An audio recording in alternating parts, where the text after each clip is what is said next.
And if you do make it through, if you happen to be one of the lucky ones, you don't just get to go back to normal people. There is no more normal. Your hands now shake when you hear a helicopter pass overhead or a car backfiring. Sounds like gunshots to you. You flinch every time someone slams the door. And regular sleep becomes damn near impossible because your mind won't let you. It's too busy listening for danger that isn't even there anymore. And you hoard food even when the stores are back open. And every lock gets triple checked before you lay down. And in every room you go into, you stop and count the exits. Large crowds feel like traps, and too much silence feels like a setup to you. And even your own memories can't be trusted anymore because they mix up what was real with what was nightmare. And the doctors have a term for it too. It's PTSD, post-traumatic stress disorder.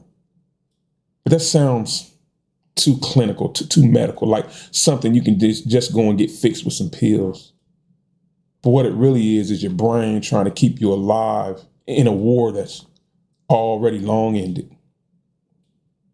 Even sometimes when you reach for that cereal at the grocery store, that fear hits you first. And then those old memories come flooding back in. Suddenly, you're right back in that damp basement. And you're hearing those heavy boots on the stairs above you. And you're smelling that smoke and sweat and fear all mixed into one. And your heart is pounding so hard, like it's trying to get out of your chest. And all this is happening as if it's right now. Because in your brain, people, it is. You see, that's what war does. And now you get panic attacks when someone argues too loud, or most touching to you feels like a threat. So hugs now become impossible, even from your own family. You start to think that your best friend might be your enemy because now you believe kindness might be a trick. And everything looks dangerous because for months, maybe even years, everything was dangerous and you couldn't trust anything. And see, people, your brain learned that lesson all too well. And even now, it's refusing to unlearn it. And living with all this shit going on in your head gets ugly real quick. And some people drink to try to make it all stop. Others stop going outside their house and just stay indoors.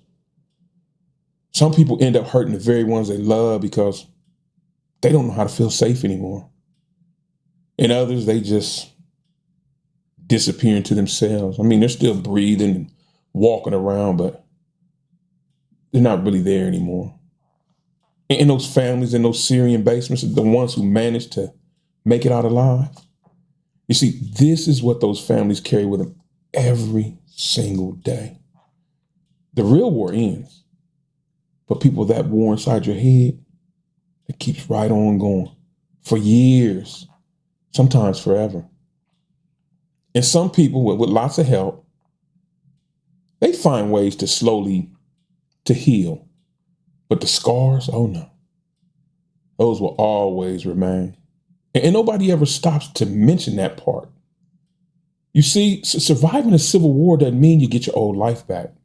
It simply means you get to live and deal with all the weight of what you saw, of the things that you were forced to do and the things that you couldn't stop from happening. And I don't think people ever really stop to think about that. The real cost of a civil war isn't just the damage to the infrastructure and all the people who died. It's also all the people who survived it.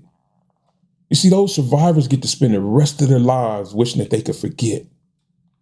Those left alive, people, that they don't get parades and accolades and monuments. They get the nightmares.